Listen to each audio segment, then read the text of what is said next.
siang, sahabat Dokter Unair TV. Kembali lagi di acara Dokter Unair TV edisi Dokter Edukasi. Dokter Unair TV merupakan platform kesehatan dari FK Unair dan juga Rumah Sakit Dr. Sutomo yang akan menyajikan informasi-informasi menarik di setiap pekannya. Untuk itu, jangan lupa terus ikuti channel YouTube kami di Dokter Unair TV dan juga Instagram kami @dokterunair_tv dan @fk_unair. Bagaimana nih kabar sahabat Dokter Unair TV semuanya? Semoga selalu sehat dan bahagia ya. Perkenalkan, saya Kamelia Adinda, Duta Fakultas Kedokteran Universitas Airlangga 2025 sebagai host yang akan memandu sesi dokter edukasi kita hari ini. Dengan tema dokter edukasi kita hari ini adalah kanker ginjal, penyakit mematikan yang sering terlambat diketahui. Dan tentu saja saya tidak sendiri, telah hadir bersama kita seorang narasumber yang ahli di bidangnya, yaitu Dr. Zakaria, spesialis urologi yang akan berbagi ilmu berharga dengan kita siang hari ini. Nah, tanpa berlama-lama lagi, mari langsung saja kita sambut narasumber kita pada siang hari ini. Selamat siang, Dokter Zakaria. Ya, selamat siang, Kamelia. Ya, bagaimana kabarnya dokter hari ini? Baik. Baik. Untuk kesibukan akhir-akhir ini, dokter sedang melakukan apa saja? Kalau kesibukan akhir-akhir ini ya mengajar. Oh, mengajar juga berarti selain di rumah sakit? Ya, ikut mengajar juga seperti dokter muda, ya. Terus juga PPDS. Oh, baik. Oke, baik. Jadi sahabat Dokter Unair TV pasti sudah tidak sabar ya untuk mengetahui seputar kanker ginjal. Jadi langsung saja kita tanya-tanya langsung ke ahlinya, yaitu ke Dokter Zakaria ya sahabat Unair TV. Nah, jadi dokter, terkait kanker ginjal, mendengar kata kanker saja pasti sudah banyak orang yang khawatir karena merasa bahwa kanker ini suatu penyakit yang berbahaya sekali ya dokter.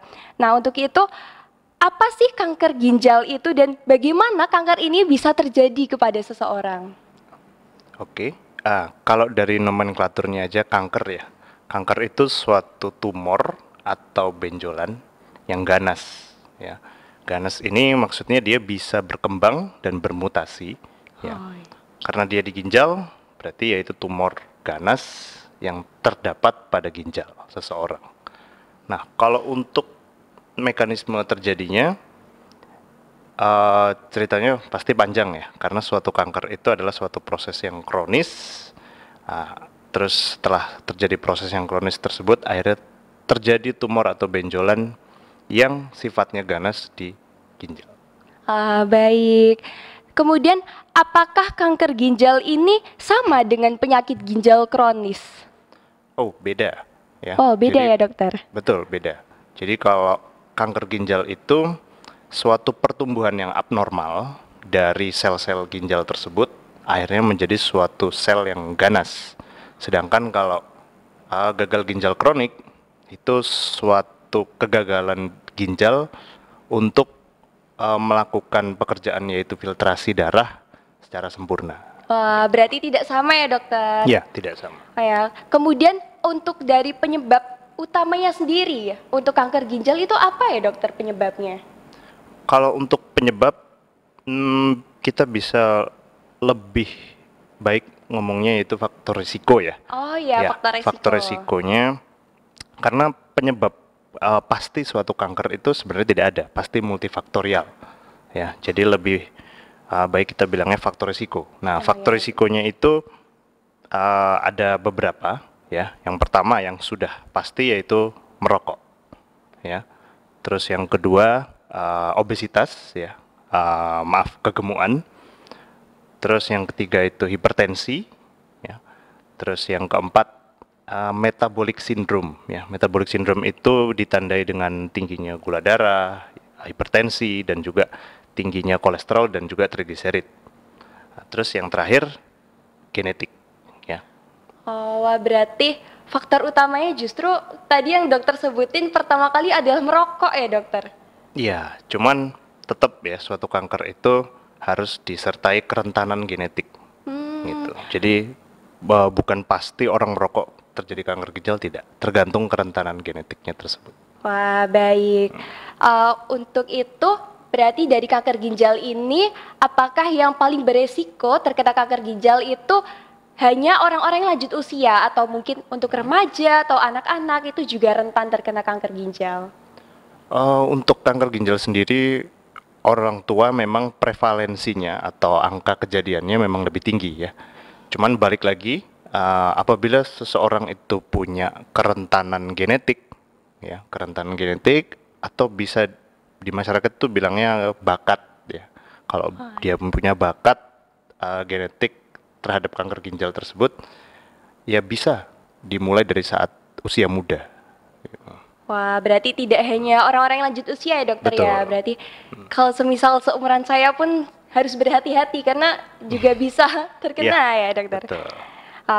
Kemudian semisal untuk pengobatan dari kanker ginjal sendiri, biasanya pengobatan yang utamanya itu apa ya dokter?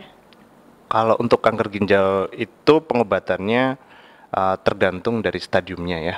Kalau misalnya stadiumnya masih dia terlokalisir di mana tumornya itu hanya sebatas di ginjalnya saja, ya.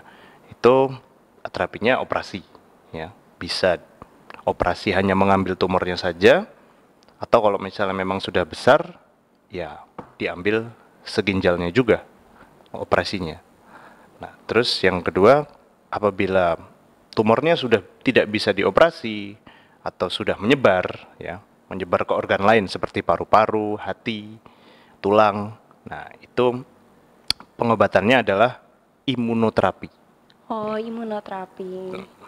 Ya, kemudian apakah ketika seseorang terkena kanker ginjal ini hanya di satu ginjal saja atau kemungkinan besar akan menyebar di kedua ginjalnya? Kemungkinan menyebar iya, ya, tapi paling sering hanya satu ginjal saja. Walaupun ada beberapa orang yang terkena kanker pada dua ginjalnya. Gitu. Terus kemudian untuk pengobatan apakah mungkin untuk dilakukan transplantasi ginjal ya dokter? Selain dari operasi?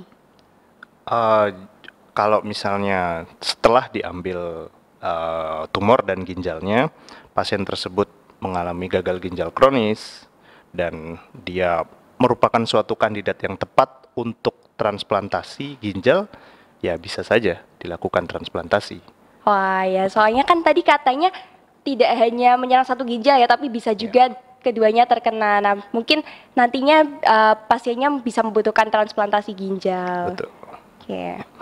Nah, untuk waktu pemulihan, semisal pasien ini telah mengalami operasi, kira-kira butuh berapa bulan atau berapa lama ya dokter untuk pemulihannya sendiri? Oke, untuk pemulihannya sendiri nanti operasinya itu ya bisa dilakukan secara minimal invasif atau laparoskopi ya, atau operasi terbuka.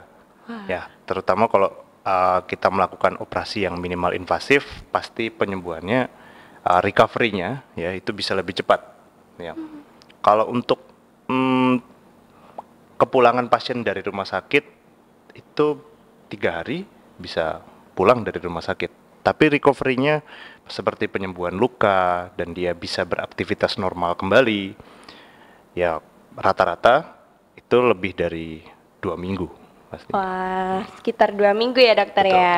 Kemudian semisal ketika operasi kan sudah diangkat ya dokter kankernya. Apakah suatu saat bisa muncul kembali kanker itu? Bisa. Jadi pada saat operasi bisa saja tumornya tersebut ada yang tertinggal. Gitu ya. Oh ada iya, yang tertinggal, akhirnya dia tumbuh lagi di tempat ginjal yang sudah diambil tersebut. Itu mungkin. Wah, berarti ada kemungkinan untuk tumbuh lagi ya dokter? Iya, betul. Kemudian berarti ketika tumbuh lagi apakah perlu dioperasi lagi atau bagaimana? Tergantung. Kalau misalnya memang masih bisa dioperasi, ya dioperasi. Tapi kalau misalnya sudah, ya bisa dikatakan tumornya itu lengket ya ke suatu organ, sehingga kalau dioperasi akan sulit dan ya lebih banyak efek sampingnya, ya otomatis kita lebih memilih terapi sistemik. Oke, nah tadi kan kanker ginjal ini tidak hanya menyerang ke orang tua tapi juga bisa ke muda-mudi, juga bisa ke anak-anak. Untuk itu kira-kira langkah-langkah apa saja yang bisa kita ambil supaya kita terhindar dari kanker ginjal? Oke, jadi kalau untuk rekomendasinya ya dari suatu kolegium urologi internasional yang ada di Eropa itu sebenarnya belum menyarankan untuk screening ya. Tapi kalau dari saya sendiri pasien-pasien yang rentan ya, contohnya seperti obesitas, memiliki hipertensi dan juga merokok itu mungkin bisa screening ya. Screening secara cepat apabila ada gejala. Nah, lalu kalau misalnya pasien tersebut memiliki garis keturunan, ya, garis keturunan misalnya ayah atau ibunya atau neneknya memiliki kanker ginjal, nah itu juga akan lebih baik kalau pasien ini screening, ya. Wah, berarti pentingnya screening secara berkala ya dokter ya, Betul. screening kesehatan.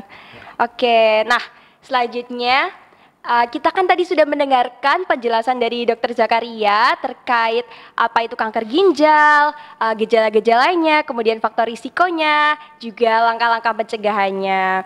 Nah selanjutnya kita akan masuk ke sesi yang tidak kalah menarik nih dokter, yaitu sesi mitos atau fakta. Nanti dokter bisa menjawab apakah pertanyaan ini mitos atau fakta ya dokter. Iya.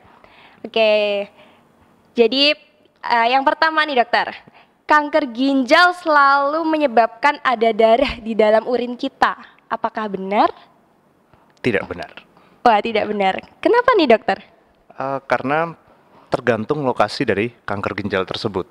Ya, kalau misalnya kanker ginjalnya tersebut memang dekat dengan saluran perkemihan dan juga tumornya itu mungkin pecah atau bagaimana, baru dia akan menimbulkan kencing darah. Gitu. Tapi selama tumornya itu bisa kita katakan tenang dan lokasinya itu mungkin mepet dari luar ginjal, ya dia bisa saja tidak menghasilkan suatu kencing darah.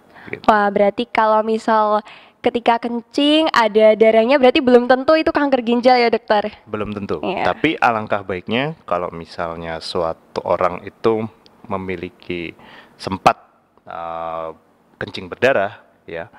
Nah, itu sangat penting untuk screening terhadap kanker ginjal juga. Wah, baik. Kemudian yang kedua nih dokter, apakah semua penderita kanker ginjal harus menjalani kemoterapi?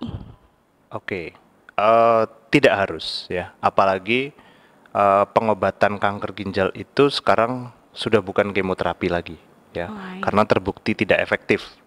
Nah, seperti tadi yang saya bilang, kanker ginjal yang sudah tidak bisa dioperasi dan juga yang sudah menyebar, itu pengobatannya imunoterapi, ya, atau ada obat yang kita bilang penghambat enzim. Ya. Wah, berarti cukup dengan minum obat saja ya dokter? Untuk imunoterapinya tetap masuknya seperti kemoterapi. Oh ya, baik. Kemudian yang ketiga, kanker ginjal hanya menyerang satu ginjal. Ya, itu mitos. Mitos. Ya. Karena di beberapa kejadian ada yang pasien memiliki kanker ginjal pada kedua ginjalnya. Wah, baik. Kemudian nih, fakta atau mitos yang keempat, kanker ginjal yang terdeteksi dan diobati lebih awal memiliki peluang sembuh yang lebih tinggi. Fakta. Ya. Fakta. Ya, ini sebenarnya mungkin bisa dikatakan di semua jenis kanker ya, di mana kita mengobati di stadium awal, ya kemungkinan bisa penyakitnya kita kontrol itu jauh lebih baik, gitu. Ya. Wah ya. Oke, dan untuk pernyataan yang terakhir yaitu kanker ginjal hanya disebabkan oleh faktor genetik. Apakah fakta atau mitos? Ini pertengahan mitos dan fakta ya. Jadi ya itu tadi, seseorang itu akan kena kanker kalau dia memiliki kerentanan genetik, ya. Tapi kalau misalnya dari pertanyaan ini, apakah kanker ginjal itu hanya disebabkan karena garis keturunan yang langsung. Contohnya seperti ibunya terkena kanker ginjal dan anaknya pasti kanker ginjal, itu tidak ya. Tapi dia memiliki kerentanan. Ya, Wah, kerentanan ya. genetik sehingga faktor risiko seperti merokok, obesitas dan yang tadi itu bisa menimbulkan kanker ginjal lebih cepat daripada populasi yang tidak memiliki kerentanan genetik. Wah, berarti memang bukan faktor utama tapi Betul. cukup utama dalam resikonya ya. Cukup Oke. berperan. Baik dokter, terima kasih. Nah, bagaimana sahabat dokter Unair TV semuanya, sudah bertambah ya ilmu kita hari ini, terutama terkait kanker ginjal yang mungkin bagi orang awam masih banyak yang merasa asing dengan kanker ginjal ini. Nah, tadi sesi fakta dan mitos merupakan sesi terakhir kita di Dokter Edukasi hari ini. Terima kasih banyak Dokter Zakaria sudah Terima kasih berkenan juga. membagikan banyak ilmu baru kepada kita hari ini. Untuk sahabat Dokter Unair TV juga, jangan lupa untuk terus ikuti kami di Instagram dan juga YouTube agar selalu bisa update seputar pengetahuan kesehatan di setiap minggunya. Oke, baik dokter, sekali lagi terima kasih ya. Ya, terima kasih juga Kamelia. Ya, dan untuk sahabat Unair TV, jangan lupa selalu menjaga kesehatan ginjal dengan pola hidup sehat, rutin memeriksakan diri, dan juga untuk tidak ragu selalu berkonsultasi ke dokter jika muncul gejala yang perlu diwaspadai. Oke, baik. Akhir kata di sini saya Kamelia Adinda selaku host hari ini mengucapkan terima kasih banyak sudah menyaksikan sesi Dokter Edukasi hari ini, dan sampai jumpa di episode selanjutnya.